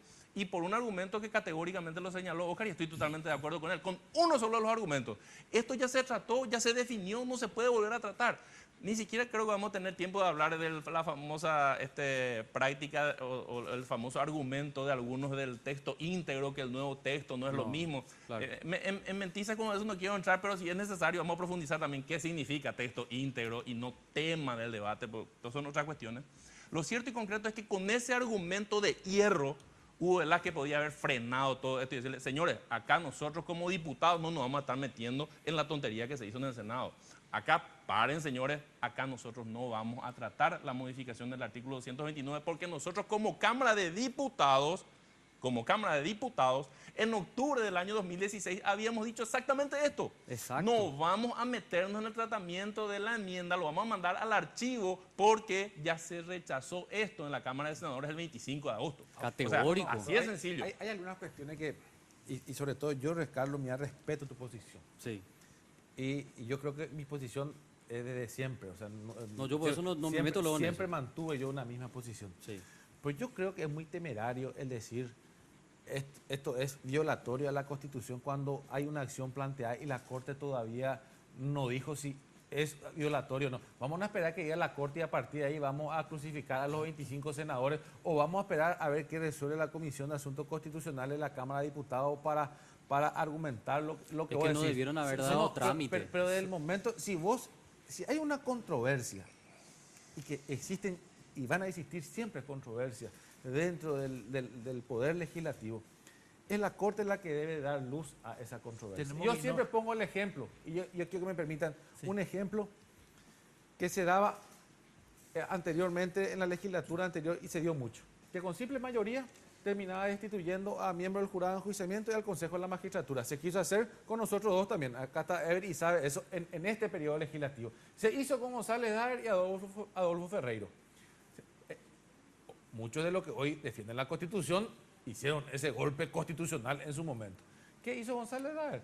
Recurrió a una acción de inconstitucionalidad. ¿Qué dijimos nosotros los diputados que formamos parte del jurado de enjuiciamiento?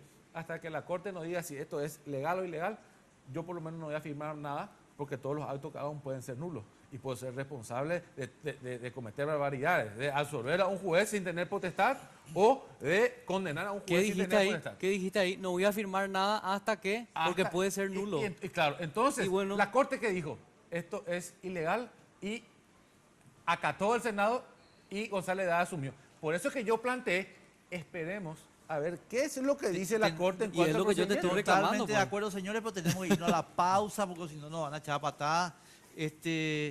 Yo una sola cosa. No era que íbamos a la A pausa. la pausa. Pausa. Pausa. A la vuelta te digo lo que te iba a decir.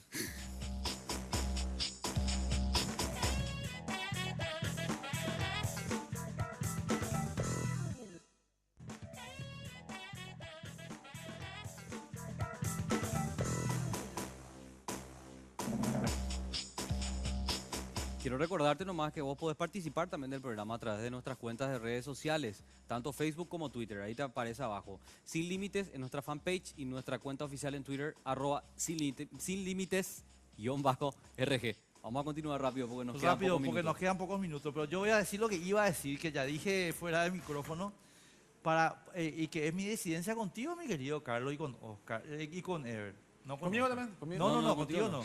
Digo, señores, a enemigo que corre puente de plata. Es una cuestión básica de estrategia. El señor Cartes se está yendo, pero vamos a hacerle un puente para que Ahora se vaya le más crees rápido. ya a Cartes. No le creo, le quiero hacer un puente para que se vaya más rápido. Y usted lo que quiere No entiendo, yo no entiendo. No, yo tampoco te entiendo a vos. A ver, conceptualmente estoy de acuerdo con lo que ustedes dicen, el 100%. Ey, pero ¿sabes qué? No tenés la fuerza para hacer lo que estás pidiendo. El tipo se está yendo a hacerle un puente de No, plata. lo que yo digo, hay que dejar claro que acá hubo responsabilidad. ¿Pero Hubo quién te responsabilidad. discute eso? No, pero acá me está diciendo, no, acá no pasó nada. No es así. No. Y eso es nomás lo que yo quiero dejar sentado, porque los 25 van a tener que responder, señores. Pero ese no se van va a a responder borrar. el día de las elecciones con el No voto. se va a borrar. No. Acá hay procesos penales que se tienen que hacer. ¿O acaso no leímos lo que dice Sí, el código? está. ¿Me permitís? ¿Me permitís? Ever, quiero ir ya a la sesión del martes de la Comisión de Asuntos Constitucionales. Sí. Y vos estás en legislación también. Estoy en asuntos constitucionales. Ah, bueno, no importa. 3 vías dio Oscar recién. Cuestión reglamentaria, cuestión procedimental y cuestión de fondo. Para rechazar la enmienda. ¿Cuál es la que a vos más te gusta? ¿Cuál es la que vas a usar para expresar tu punto de vista? Bien, en la cuestión de fondo tenemos una realidad, tenemos hechos consumados. Con la aprobación que se asumió el miércoles pasado, automáticamente el proyecto ya ingresó dentro del itinerario constitucional de análisis dentro de la Cámara de Diputados, así que tenemos que expedirnos sobre estos antecedentes. Una de las alternativas es justamente analizar la cuestión inherente a la violación del artículo 202 en su inciso 16, si mal no me equivoco, la facultad del Congreso de autorizar las renuncias o Aceptar o rechazar la renuncia que presentaba el presidente de la República, que definitivamente es una atribución de un poder del Estado. El 290 expresamente lo prohíbe. Si discutimos si la duración del mandato es o no posible a través de la enmienda, en esto no existe ni una sola duda, porque esto tiene que ser reforma. Cercenar una facultad de un poder del Estado como el Congreso, lógicamente eso implica necesariamente el itinerario de una reforma. Ese es uno de los argumentos de fondo que podemos analizar en la decisión del martes. Pero no podemos perder de vista el origen del mal. ¿Cómo se inició esta carta que se remitió a la Cámara de Diputados? Nosotros no podemos estar conestando la transgresión, pero categórica, del ordenamiento reglamentario y constitucional devenido de la Cámara de Senadores. Yo respeto la posición que asume Óscar de decir que primero falle la Corte Suprema de Justicia, ese es su argumento.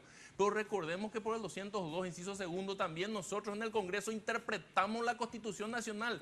Y esto no es un trámite relativo a una mensura, amojonamiento y deslinde que se está discutiendo en un juicio civil para que nosotros decidamos, por ejemplo, una expropiación. Entonces eso genera una suerte de prejudicialidad y lógicamente sería impropio que nosotros nos metamos en un trámite jurisdiccional que lógicamente primero se tiene que definir en definitiva. No, acá estamos hablando de un trámite absolutamente claro que es común para la Cámara de Senadores y para la Cámara de Diputados. No es nada nuevo lo que ocurrió en la Cámara de Senadores.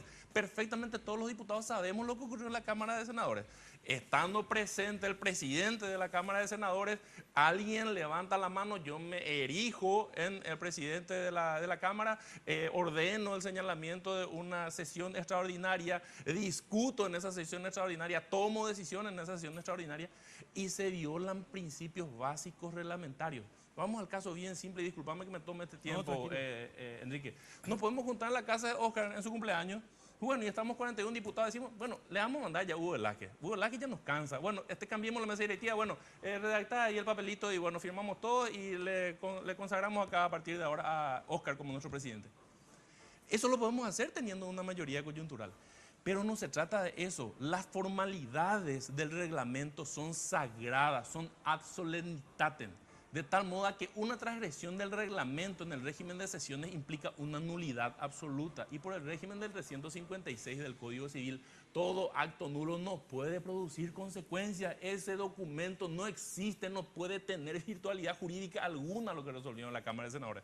Lo siento, no existe ese documento. Entonces, sobre algo inexistente, ¿cómo vamos a pronunciarnos? Esa es la segunda cuestión. Y la tercera, de lo que ya estamos hablando varias veces.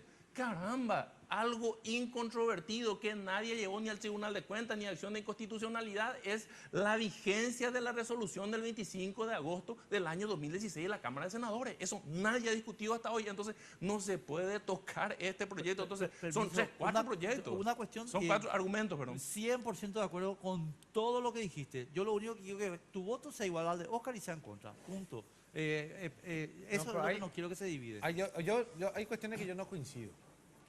Porque si bien la Comisión de Asuntos Constitucionales, dentro del reglamento, establece que entre una de sus funciones es establecer la constitucionalidad o no, sabemos nosotros que por nuestro sistema y por nuestra Constitución la última palabra la tiene la Corte. 1000 veces nosotros hemos aprobado leyes y se han planteado inconstitucionalidad. No quiero entrar a tocar lo que dice Eber, porque eso está judicializado. Para mí la salida que nosotros tendríamos que hacer para no caer en una incoherencia el día de mañana, dependiendo del fallo de la Corte, es directamente irnos por el fondo de la cuestión y acabó el tema. Dejemos lo otro, dejemos de querer buscar culpables cuando esto ya acabó, busquemos la paz y tenemos un argumento de hierro.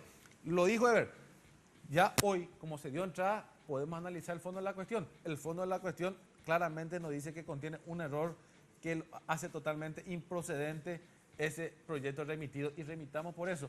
Y esperemos que la Corte se expida en algún momento si el procedimiento del Senado fue errado o correcto, y bueno, y ahí condenemos, iniciemos las acciones judiciales contra los mismos. Pues yo creo que por la Cámara misma, y para no nosotros generar fallos controvertidos de repente con la Corte, yo creo que tenemos que agarrarnos ese único argumento que no sé quién hizo la redacción, que eso nos habilita para rechazar el proyecto. A mí me huele que hizo Marco Fariña, así de sencillo, porque tanta bestialidad solamente puede salir de su cabeza. Así O sea, nomás. no sé si se entiende mi posición. No quiero entrar a discutir lo de ver porque si no sería seguir clavando cuchillo en la herida cuando tenemos un elemento legal para rechazar y esperar que dice la Corte en cuanto a lo que un sector reclama. Pues vamos al caso, Oscar, solamente para, y estoy totalmente de acuerdo, buscar un punto de equilibrio para que finalmente la decisión sea unívoca y sea el rechazo categórico. Estamos totalmente de acuerdo. Vamos a buscar cuál es ese camino. Pero vamos, el tema de fondo, repito, insisto en este argumento. El 25 de agosto del año pasado, esto ya se rechazó. Qué fantástico hubiese sido si nosotros decíamos, señores, tranquilo, ciudadanía en general, acá nosotros no vamos a tener ni un apuro, que envíen los papeles, que venga la carta, se le va a dar entrada en la sesión ordinaria como cualquier otro trámite y cuando lo analizamos, señores, esto es lo mismo que se planteó el año pasado, esto terminó, nunca hubiese ocurrido nada. Pero, analizando ese escenario, qué fantástico hubiese sido darle esa tranquilidad a todo el mundo y decirle, señores, acá prima la interpretación de la Constitución y no es el reglamento ni la Comisión de Constitucionales, Oscar. Es nuestra facultad constitucional, el 202, inciso 3. En la Constitución está nuestra facultad de interpretar la Constitución en el ejercicio de nuestra función. Solamente para aclarar nomás eso del por qué yo sostuve esa tesis original. Ahora, si vamos a encontrar este argumento que vos estás señalando para rechazar el fondo de la cuestión, bueno, me estamos leyendo, no hay ningún problema. Pero sentemos bien claras las bases de cuáles son los argumentos que determinan este rechazo. Es el único argumento que no es discutible. Lo otro, vos mismo dijiste, hay un sector que dice, agarra la palabra mágica, texto íntegro. Entonces, sé que vos podés tener tu posición y hay un sector que tiene otra posición. Lo que no es discutible es esa potestad que se le saca al Senado. Entonces no entremos en lo que es discutible porque entonces nunca nos vamos a poner de acuerdo porque nosotros de alguna manera... Que se enchufen los dos y voten en contra, no, pero, más no nada. hay problema, es que vamos a votar en contra, eso ya está decidido, con eso yo ya estoy sumamente contento con la posición de Oscar de que votemos en contra, no hay drama con hay eso. un viejo dicho romano y tenemos que irnos. Ahora, permítanme después hablar un poquitito de lo que es texto íntegro. Dios mío, texto íntegro, cambiar una palabra, una coma, no se trata de eso. Texto íntegro se trata de la instancia única que tiene la Cámara de Origen. Un dicho romano muy famoso y muy antiguo. Más vale pájaro en mano que 100 volando. Así que votemos lo que tenemos. Tenemos que irnos. No me parece y no me va a acompañar tu posición. Pero, Lo que yo no le voy a preguntar a Ever porque yo ya sé que él es su candidato. Pero a Tuma le quiero preguntar, con este nuevo escenario, así rápido, no más haya que bolear. ¿Quién cree que es el mejor candidato? Para presidente. Juan Afara. Juan Afara, correcto.